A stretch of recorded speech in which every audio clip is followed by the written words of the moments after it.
కథ లాక్ అయిన తర్వాత మళ్ళీ ఏ రోజు ఎక్కడైనా ఒక మ్యాక్సిమం చాలా రేర్గా అడుగుతుంటారు ఆయన.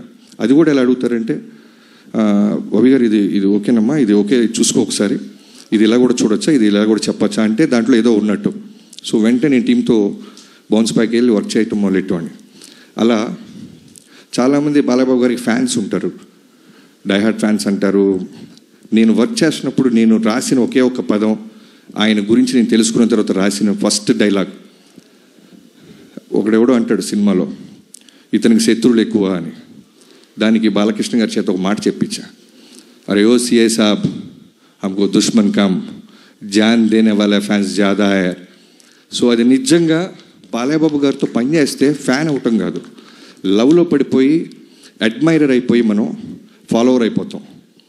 అంటే ఒక సినిమా రన్నింగ్లో ఉన్నప్పుడు నాకు ఏ రోజు కూడా మళ్ళీ ఈ హీరోతో ఇమీడియట్గా చేయాలి, మళ్ళీ కథ రెడీ చేయాలని ఏ రోజు అనిపించలే. ఫస్ట్ టైం నా కెరీర్లో మళ్ళీ బాలకృష్ణ గారితో మళ్ళీ దీనికంటే బెస్ట్ కథ చేయాలని ఆలోచనలు మొదలైనవి. అలాంటి బాలయ్యబాబు గారు ఆరా అది. ఎంత ఫ్రీడమ్ ఇస్తారంటే ఇవాళ రోజున డాకు మహారాజ్ గురించి అందరూ పొగుడుతున్నా, విజువల్స్ బాగున్నాయి, యాక్షన్ బాగుంది, అన్నీ బాగున్నాయి అంటున్నా. దానికి కారణం ఆయన ఇచ్చిన ఫ్రీడమ్. ఎంత అట్మోస్ట్ రెస్పిస్తారంటే డైరెక్టర్గా, అది నాకు ఆనందం కన్నా విపరీతమైన బాధ్యతని బరువుని పెంచేసింది. ఈయన ఇంత నమ్మేస్తున్నారు వాళ్ళని. అంటే లిటరల్గా చెప్తున్నాను, ఓ డైరెక్టర్ వెళ్తున్నప్పుడు ఆయన సిగరెట్ కూడా తాగరు. అంటే ఆయనకున్న స్టార్డమ్కి, ఆయనకున్న ఆరాకి, ఆయనకున్న ఫిల్మోగ్రఫీకి.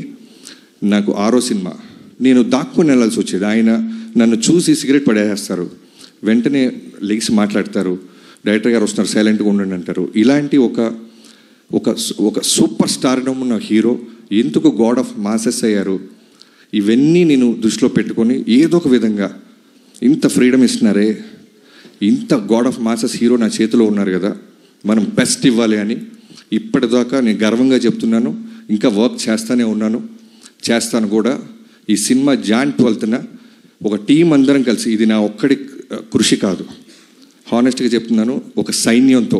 ఇంకో డైలాగ్ కూడా ఉంటుంది, ఎవడో అంటాడు ఆయన వెనకాల ఒక ముఠా ఉంది అనేదో, అంటే ముఠా కాదు సైన్యం అంటారు. సో అలాంటి ఒక సైన్యం స్టార్ట్ చేస్తే డిఓపి విజయ్ కార్తిక్ కన్నన్ గారు, నేను జైలర్కి ముందే ఒకసారి ఎప్పుడో మాట్లాడాము, నేను వంశీ గారు. అంటే ఏమైపోయిందంటే వంశీ గారు తను కూడా అంతే, చాలా చాలా అంటే బాలకృష్ణ గారికి బెస్ట్ ఇవ్వాలి బాబీ అనేది మనోడు ఎప్పుడు కలిసినా.